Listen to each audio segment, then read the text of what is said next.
Mushroom गांव की बाढ़ की कहानी। बहुत पुराने समय की बात है। आसमान के किनारे घने बादलों के बीच एक अजीब सा गांव बसा था। इस गांव का नाम था मशरूम गांव। गांव की सबसे खास बात ये थी कि वहां की हर चीज मशरूम जैसी दिखती थी। घर लाल और सफेद बिंदियों वाले मशरूम की तरह थे। चौक में लगे पेड़ भी मशरूम जैसे थे। यहां तक कि बेंच और पुल भी मशरूम की शक्ल में बने हुए थे। और तो और वहां के छोटे छोटे लोग, जिन्हें सब मशरूमी कहते थे, खुद भी गोल मटोल रंग बिरंगे मशरूम जैसे दिखते थे। मशरूमी लोग बहुत खुशहाल जीवन जीते थे। सुबह होते ही वे अपने मशरूम घरों की छत पर बैठकर गाना गाते, दिन में मशरूम खेतों में काम करते और रात को चमकते मशरूमों की रोशनी में नाचते।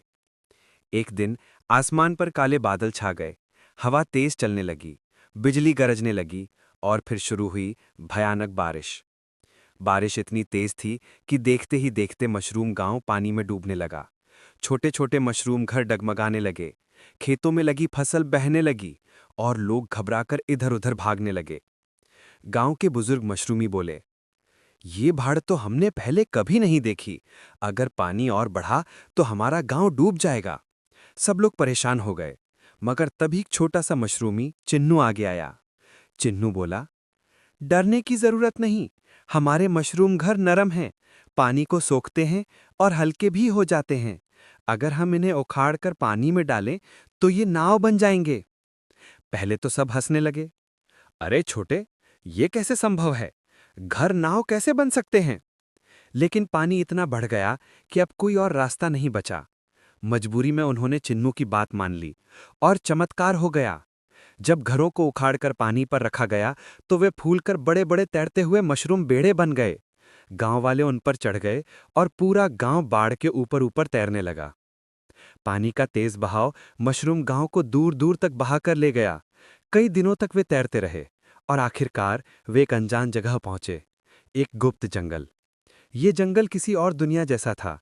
वहां चमकते हुए मशरूम थे जो रात में दीपक की तरह जगमगाते थे। सबसे हैरानी की बात यह थी कि वहां के मशरूम बोल सकते थे।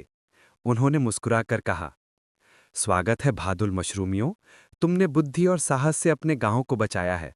इसके बदले में हम तुम्हें एक वरदान देंगे। जंगल के बोलते मशरूमों ने अपने सिर से चमकती हुई धूल उड़ाई। अचानक चिन्नू और बाकी मशरूमियों ने देखा कि उनके घर अब जादुई हो गए हैं। जब भी कभी बाढ़ आती, मशरूम घर अपने आप नाव में बदल जाते और जब बाढ़ का पानी उतर जाता तो वे फिर से अपने पुराने घर की तरह खड़े हो जाते।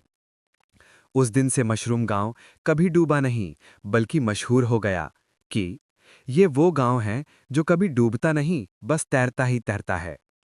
कुछ साल बाद जब आसपास के इंसानी गांव में बाढ़ आई तो वे सब डर गए, मगर मशरूम गांव तैरता हुआ उनकी ओर आया और सबको अपने मशरूम बेड़ों पर बिठाकर सुरक्षित जगह पहुंचा दिया। तब इंसान भी कहने लगे, हम छोटे हैं या बड़े, असली अक्ल तो इन छोटे से मशरूमियों के पास है। और चिन्नू मशरूम गांव का सबसे बड़ा हीरो बन गया।